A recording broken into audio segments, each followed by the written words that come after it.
Hi friends, ಇವತ್ತು ಬೆಳಗ್ಗೆನೇ ಎದ್ದು ಬಾಗಿಲಿಗೆ ನೀರು ಹಾಕ್ಬಿಟ್ಟು ಬಾಗಿಲು ತೊಳೆದು ಹೊಸಲೆಲ್ಲ ತೊಳೆದು ರಂಗೋಲಿ ಹಾಕ್ಬಿಟ್ಟು ರಂಗೋಲಿ ಹಾಕಿದ್ದಾದ್ಮೇಲೆ ನನ್ನ ಮಕ್ಕಳಿಗೆ ಸ್ಕೂಲ್ಗೆ ಟೈಮ್ ಆಗುತ್ತಂತ ಅವ್ರಿಗೆ ಸ್ನಾನ ಮಾಡಿಸ್ಬಿಟ್ಟು ಆಮೇಲೆ ಬಂದು ರಂಗೋಲಿ ಹಾಕ್ತೆ.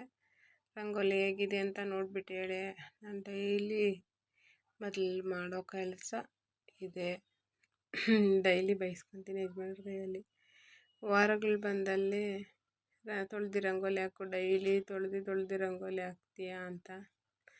ಅದು ಫಸ್ಟಿಂದ ಬಂದ್ಬಿಟ್ಟೈತೆ ನನಗೆ, ಏನು ಮಾಡೋಕ್ಕಾಗಲ್ಲ.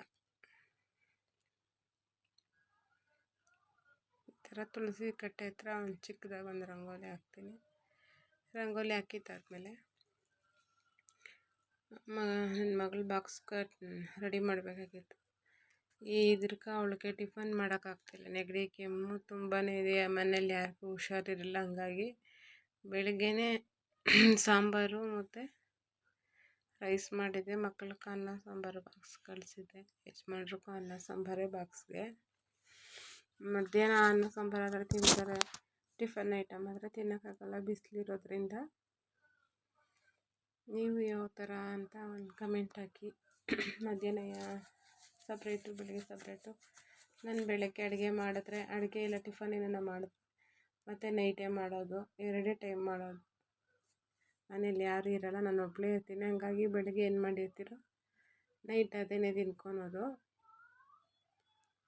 ನೀವೆಲ್ಲ ಮನೇಲಿದ್ರೂ ಬಿಸಿ ಬಿಸಿ ಮಾಡಿ ತಿನ್ನಬೇಕಂದ್ರೆ ಹೇಳಿ ಯಾವ ಥರ ಅಂತ. ರಂಗೋಲಿ ಹೇಗಿದೆ, ಚೆನ್ನಾಗೈತಾ? ಹಂಗೆ ನನಗೆ ಬೇಕಾಗಿತ್ತು. ನಾವು ಯಾವಾಗೂ ಮಡಕೆದಲ್ಲಿ ಆ ಗಂಜಿ ಬಗ್ಸಿನೇ ನಾವು ಅದನ್ನ ಮಾಡೋದು, ಅದಂತೂ ನಿಜ. ಆಮೇಲೆ ಬೆಳಗ್ಗೆ ಎಲ್ಲ ಫ್ರೆಶ್ ಅಪ್ ಆಗಿ ಬಾಗಿಲೆಲ್ಲ ತೊಳೆದಿದ್ನೆಲ್ಲ ರಂಗೋಲಿ ಎಲ್ಲ ಹಾಕಿ, ಮತ್ತು ನೋಡಿ ಅರ್ಶಿನ ಮೇಲೆ ಇಕ್ಕಿ ಬಾಗಿಲಿಗೆ ಪೂಜೆ ಎಲ್ಲ ಮಾಡಿ ಕಡ್ಡಿ ಹಚ್ಚಿ ನಾನು ಇವತ್ತು ಹೋಗಿದ್ದೆ ಬಾಬಾ ದೇವಸ್ಥಾನಕ್ಕೆ. ತುಂಬ ದಿವಸ ಆಗಿತ್ತು ಬಾಬಾ ದೇವಸ್ಥಾನಕ್ಕೆ ಹೋಗಿದ್ದಾದ್ಮೇಲೆ ನಾನು ನನ್ನ ಮಗ ನಮಸ್ಕಾರ ಮಾಡ್ತಾನೆ. ನಮಸ್ಕಾರ ಮಾಡಿಕೊಂಡು ಒಂದು 5 ನಿಮಿಷ ಅಲ್ಲಿ ಕುತ್ಕೊಂಡು ಬಂದರೆ ಸಮಾಧಾನ, ಒಂಥರ ಖುಷಿ ಆಗುತ್ತೆ. ದೇವಸ್ಥಾನಕ್ಕೆ ಹೋಗ್ಬೇಕಂದ್ರೆ ಒಂಥರ ಖುಷಿ. ಅದರಲ್ಲೂ ಮಕ್ಕಳ ಜೊತೆ ಫ್ಯಾಮಿಲಿ ಜೊತೆ ಹೋಗ್ಬೇಕಂದ್ರೆ ಇನ್ನೂ ಖುಷಿ.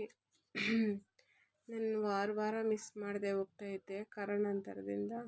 ಇವಾಗ ಸ್ವಲ್ಪ ಲೇಟ್ ಆಯಿತು, ಒಂದು 3 ಮಂತ್ ಆಯಿತು ಹೋಗಿರಲಿಲ್ಲ.